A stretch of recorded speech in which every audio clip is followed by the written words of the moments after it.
Beneath the golden light of Windsor ceremonial grounds, a quiet moment unfolded that few cameras were meant to capture, yet spark headlines around the world.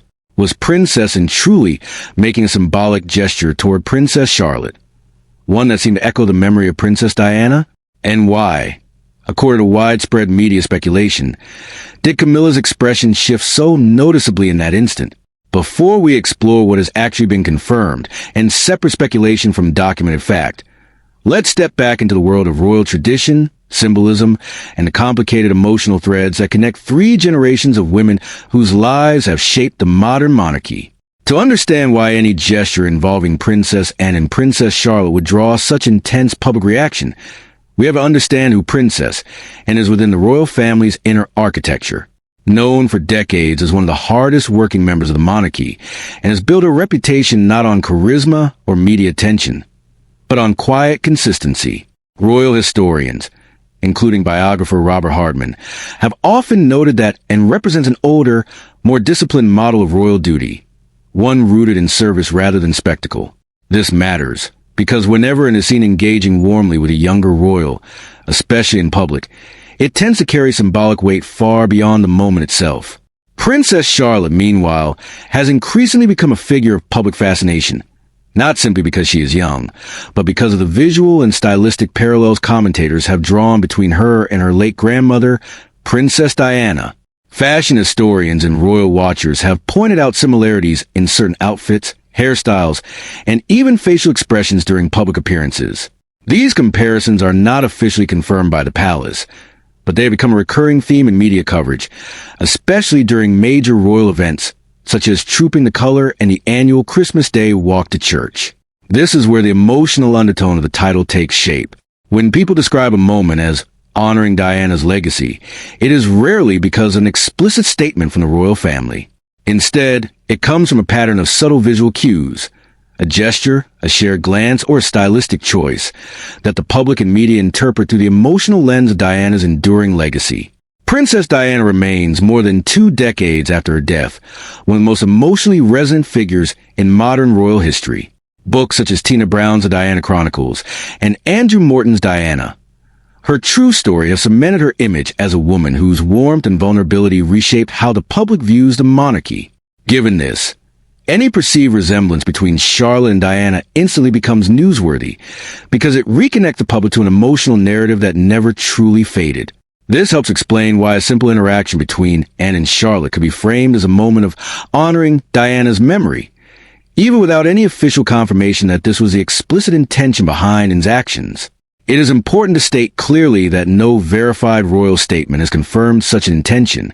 What we do know from public engagements and photographs is that Anne has occasionally been seen exchanging warm, grandmotherly-style gestures with young royals during ceremonial events, consistent with her long-standing role as a steady, supportive presence within the family. Now, let's address the second half of the title, the claim that Camilla lost her composure. This is where caution becomes essential, because such language easily blurs a line between documented reaction and speculative interpretation. Public appearances involving the royal family are heavily photographed, and split-second facial expressions are often extracted from context and amplified by tabloid narratives. A momentary shift in expression, perhaps due to sunlight, wind, or simple candid unpredictability, can be reframed as an emotional reaction when placed within a dramatic headline. There is no verified evidence from official royal sources confirming that Camilla exhibited distress or discomfort during any specific interaction between Anne and Charlotte. What can be said based on publicly available reporting is that Camilla's position within the royal family has historically been a subject of public scrutiny, particularly due to her complicated public journey, from being viewed unfavorably during Diana's lifetime to eventually becoming queen consort. Royal correspondents such as Katie Nicholl have documented how Camilla's public image evolved slowly over the years, requiring patience, discretion, and consistent public engagement to rebuild trust with segments of the British public who once associated her with the breakdown of Diana and Charles's marriage. Because of this historical context, any modern narrative that places Camilla in emotional contrast with Diana's memory tends to generate significant public interest, even when the underlying evidence is limited or open to interpretation. This is not to say that royal family dynamics are without genuine complexity. Biographers and journalists have long suggested that blending two very different royal legacies, Diana's emotionally driven public image and Camilla's more measured, traditional approach, creates an ongoing narrative tension that the media frequently revisits. It is worth noting that royal family events, especially those involving children like Charlotte, are meticulously choreographed from a security and protocol standpoint, but candid emotional moments do occasionally break through the formal structure. These unscripted instances are often what capture public attention the most, precisely because they offer a glimpse of authenticity within an otherwise highly controlled public image.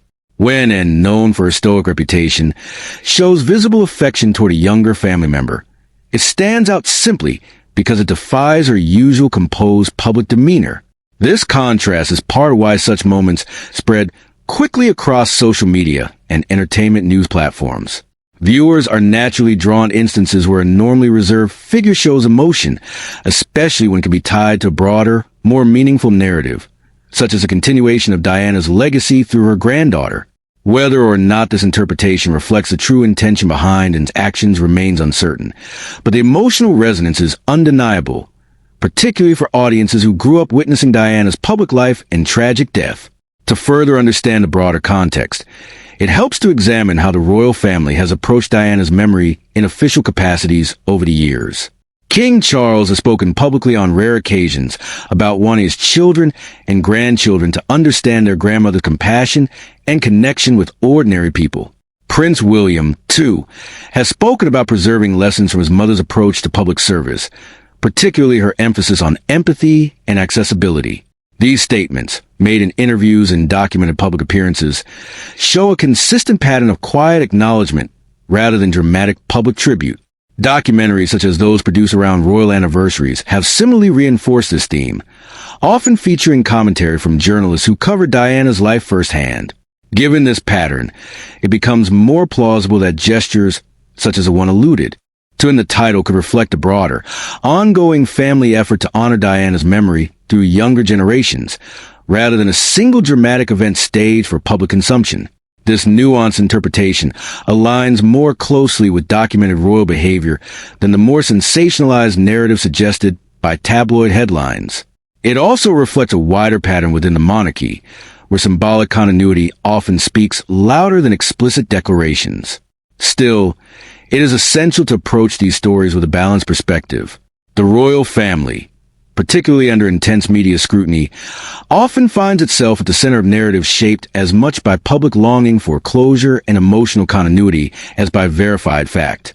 Diana's story remains unfinished in the public imagination, and every subsequent generation is, in some way, measured against her legacy. This creates fertile ground for stories that blend genuine observation with emotionally charged speculation, particularly when public appearances are dissected frame by entertainment media outlets eager for engagement.